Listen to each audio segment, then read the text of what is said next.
Good afternoon, everyone. Welcome to our pre-match press conference to preview our game against Arsenal this weekend. We'll start off with Anton from Sky. Hi.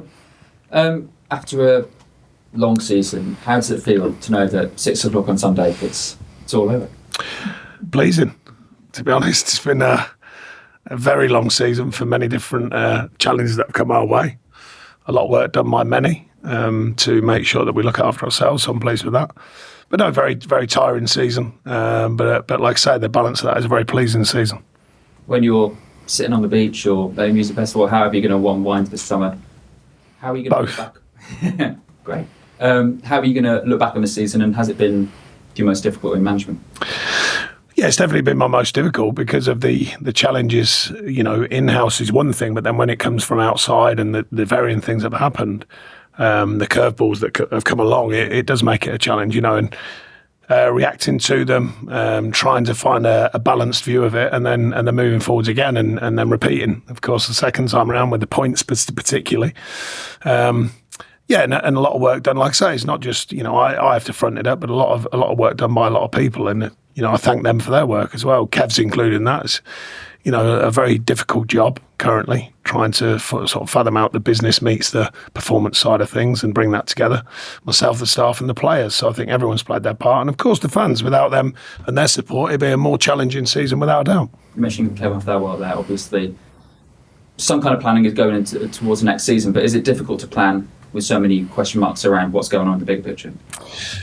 It is, but we're trying to be flexible about it, and with the scouting system, the staff as well, creating our own knowledge bank of varying outcomes, and we've got to be ready for what comes next. And that is a difficult challenge, of course, but it's the reality. So we've tried to, and I certainly do, we focus on realities rather than the myths, and the conjecture and the noise, as I call it. We just focus on the realities of the challenge. So we are doing that. Does it affect the players as well, though, considering obviously some don't know whether they're going to come back in it? Well, they've seemed pretty, we had a really tough spell, but they've seemed pretty clear-minded about the realities, partly because I tell them the realities and, explain that to them and share it with them, and they sometimes share a view back. It's one of them things, I suppose at the end of the day, whatever way you look at it, the challenge of football as an individual, as a team, is to win, and that doesn't go away, the varying stories around it. They are more difficult to deal with now because of the inclusion of social media and the amount of media presence. But, staying focused on the job has been really pleasing for me, because whatever happened this season, whatever happens in the future, you've got to win games, and I think the players, myself and the staff and the team feel has corrected that after a really tough spell by winning the games we did at the end of the season. And we've never gone far away from that. So in spite of all the noise and all the varying challenges, it doesn't actually change the fact of football. You've got to try and win, and that's what we've attempted to do. We've done it enough, certainly, to look after ourselves. We don't know what's going to happen around VAR even next season. Obviously, there's going to be a vote about whether it should stay or not. Just want to know your thoughts about it, from the absolute, should we have it or not? Well, from my point of view, I think it's a necessary part of the business side of football.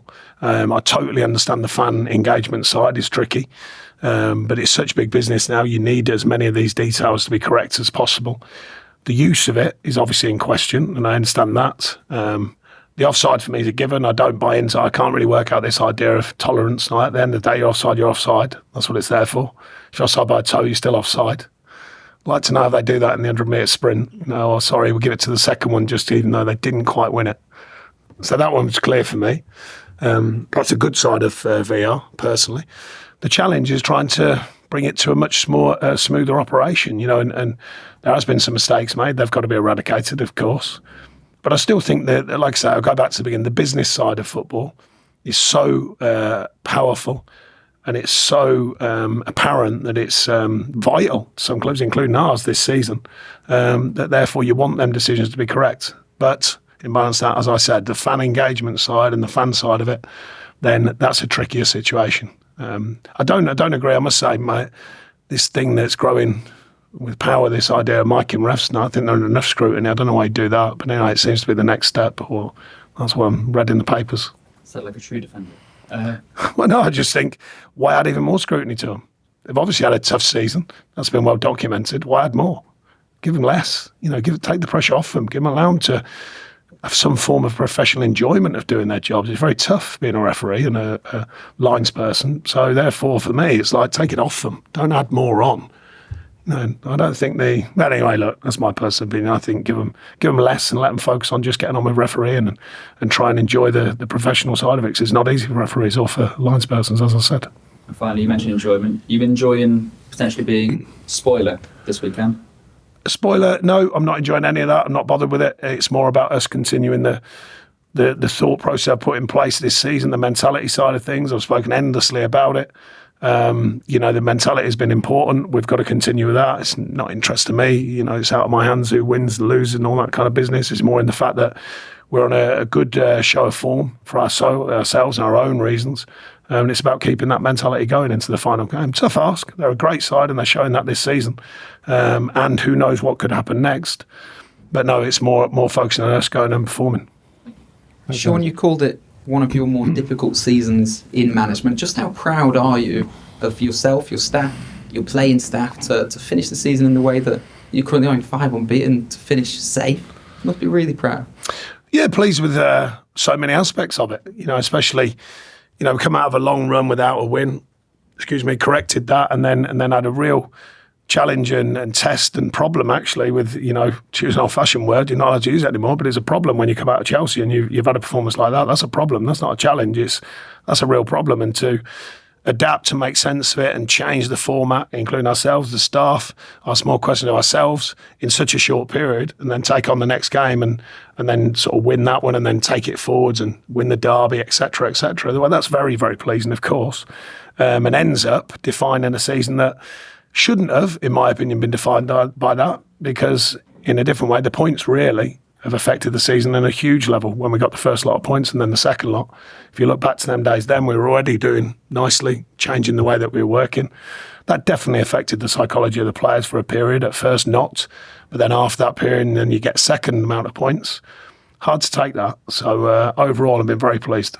Not just with the end, but the whole season's work. I'm focusing on the 90 minutes purely on Sunday, not who deserves to win the league and all that kind of thing. But what environment are you expecting to walk into on Sunday, given the weight of the fixture in particular for us? Yeah, I don't know. I mean, I think there's been bubbling there for a while now, so I'd expect it to be the same, that the energy that a crowd bring in such a game, the event, if you like, the onus and the focus will be on them, quite obviously, and rightly so, after the season they're having, and still got a chance. It's everyone's saying it's unlikely and all that kind of business, but who knows in football? But we're certainly not there anything other than to perform and to compete.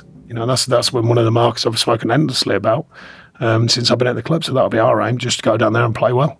How do you pick apart their weaknesses? How do you go about? Very, very difficult. Very difficult. The way they've performed and the way they've grown as the season's gone on and stayed in there and forced themselves in there at times. There's no two ways about top side, without a shadow of a doubt, as it happens at this stage, or currently anyway. There's another top side out there who are doing just as good, if not slightly better job, for obvious reasons, as the league table suggests. But no, they're having a great season. So, no, it's not easy. We'll have to perform very well. We know that. And we'll likely going to have to defend very well as well, because that's the type of side they are, particularly at home. And finally, there'll be a few awards given out on Saturday. I think it reached its conclusion. Player of the Years, Young Player of the Years, who would be deserving for you this season? What, for us? In terms of the Premier League as a whole. Well, the only one I'm surprised at, Jarrod Braithwaite didn't make the list. I'm amazed by that, but it's not for me to pick them out. Various awards, I'm not really that big on awards, to be honest. So whoever they choose, I'm sure they'll be worthy of it. Okay, thank you very much. Thank you. Thanks, Chauncey. We'll go to Julie. Hey, Sean. There's still lots of reports, despite the fact you're safe and you go into this game in a completely different mindset to what it's been in recent months. There's still a lot of reports around prospective owners, deadlines and things. Have you had any contact with the owner, and how quickly would you ideally like this to be sorted now? No more news. No more news. There's been for weeks and weeks and months and months. Watch this space. I'm in the same space as you are. Just wait and see. The loss of money for each league place, you should be a lot higher given the points deductions. Just generally, what do you make of that situation with, the PSR sanctions of seeing points deductions and therefore dropping down the table? It's frustrating, isn't it, when, the club's trying to get back financially sound, isn't it? And it would have helped being much higher up where you should be. Yeah, but that's maybe the conundrum of, I was suggesting, I know it's not easy, I made that clear, but in my imaginary view of the future is if you're doing it out of season, well, then at least you'd start with a level playing field. Well, you might not do if you've taken points off you, but you start with the reality. When it's taken off you midway through and then it knocks onto the finishing places and the money that's available, then when that's bound to be a challenge. But I suppose the simple argument is that, if you've deemed to have been breaking the rules anyway, then you get what you get. So I think that's just one of them things. But as I said, for me, it would be done in the season, in the closed season. That would be my preference. But as I mentioned, yet again, I'm pretty sure the legalities and the legal teams say it's not quite that easy to get it done like that. But that would be a much better position, I think, for everyone to be in. You just ask about Dele Alli. Is there any future for him at Everton? And also, I know you got to know him quite well, even though he's not been able to play. If he can get sort of back fitness, how good a player could he be as well? Yeah, we'll see. I mean, my main aim, and I've spoken to him endlessly about it, is just get him back on the pitch, get him playing, get him smiling, get him enjoying it again, because he's had a real tough time. It became clear in his personal life, but that's well and truly parked. He looks good in himself. He seems well in himself. And on the training pitch, he looks like he's moving well. So there's no, certainly other thoughts for now. I haven't changed that. It's get him back going, get him playing with a smile again. First of all, get him playing, of course, but, enjoying it, get back to enjoying what it is and the love of the game. And I think that's the end goal that I've certainly spoken to him about, regardless of his situation with us or anyone else for that matter, but get him back to that love of the game and love of what he does. Because he's a top player without a doubt when he's fully fit and running. We've all asked you about lots of different things this season. I wondered, given amongst all the negativity that went on, you had a highlight of the season for yourself? Green Day tickets. Fantastic. How do you know about that? You have do a podcast and next thing you know they're ringing you saying you want some Green Day tickets. They gave you tickets as well. Yeah. So, no, joking apart. I don't know. Look, I mean, there's many, from a management point of view, there's many things I've been pleased with. Some I can discuss, some I can't. But I suppose from my point of view, purely, I've been pleased with the fact of handling a very, very tricky situation. And I think I've handled it reasonably well. And it's been a massive challenge to me as a person, not just as a football manager, because there's a high expectation, regardless of the facts and, whys and wherefores of this football club. That goes out the window if you're not winning games. So I've been felt that I've handled that well. So I've been pleased with that from a purely management point of view. An individual moment. I mean, look, of course it counted to me, not the same as the fans, but beating Liverpool because of the years and the amount of time and at Goodison. So that counts, of course it does. But no, I think the whole is more important to me. I speak about a season's work, and it has been a season's work, and we've got there in the end. So I think the whole is more important than one-off moments. But I'm sure there are some highlights in there. I'll have a couple of Arsenal Lager Shandy and reflect on it next week. Then, no. yeah, not the tracksuit. Goodness me. Okay, Julian, any further questions? Phil?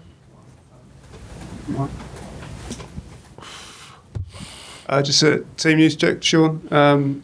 Andre Gomez, Jack Harrison, any changes? Jack won't be fit. Andre we're waiting on. We're hopeful that he'll be fit.